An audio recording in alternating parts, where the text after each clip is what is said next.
Pambansang kamauman ni Pacman Pacquiao nagsalita na tungkol sa boxing training ngayon sa Pinas. Hindi raw kasalanan ng trainer kung bakit natatalo ang isang boksingero. Pagdating sa training, disiplina pa rin ang kailangan. Magbigay ng effort sa training, hindi pa petiks-petiks lang. Kailangan itulak ang sarili sa mas matinding training. Pahirapan ang sarili para pagdating sa laban hindi nakakapusin.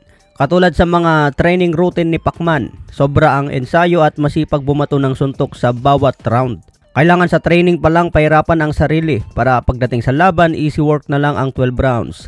Noong nag-aanda raw si Pacman laban kay Antonio Barrera, 36 rounds ang sparring ni Pacman. Bumabato pa siya ng maraming suntok at hindi puro forma lang sa loob ng ring.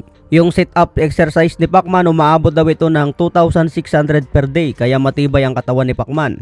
Matatandaan niya po natin noong laban niya kay Antonio Margarito. Tinamaan sa katawan si Pacman, solid ang tumama pero nakayang tanggapin at nakarecover. Kung matibay ang katawan mga tol, kahit masaktan ka, kaya mong makarecover sa loob ng 10 segundo. Tulad ni Kit Thurman, sinasabing mahina ang katawan niya pero kaya niya mag-recover matapos tamaan ng solid.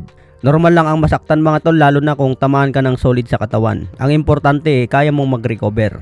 Kaya mensahe ni Pacman sa mga boksingero ngayon, kailangan itulak ang sarili sa training. Kahit walang laban, dapat diretso pa rin sa training. Hindi yung mag-training na lang kung may laban na. Sa panahon ngayon, wala pa daw nakikitang boksingero na katulad ni Pacman kung mag-ensayo. Sa ibang update naman, Yomer Felix Marcial may laban ngayong March, gaganapin sa Manila. Kalaban niyang isang Thai boxer, kaya abangan po natin siya. May kartada si Yomer Felix Marcial na 4 wins 2 KOs, walang talo. Sa ibang banda naman, Floyd Mayweather may reaksyon kay Canelo, bakit hindi nilabanan si David Benavides at bakit umalis sa PBC promotion. Sabi ni Mayweather, hawak ni Canelo ang karir niya kaya pwede ito palipat-lipat ng promosyon. Kung nasaan daw ang mas nakakabuti kay Canelo at kikita ng mas malaki, syempre doon siya pupunta. Pagdating naman kay David Benavides, may payo si Mayweather. Kahit hindi daw niya habulin si Canelo, dapat focus si Benavides laban sa mga ibang champion. Kung tatalunin daw lahat ni Benavides ang kalaban niya at ibang champion, sa bandang huli, si Benavides na ang hahabulin tulad ni Canelo Alvarez.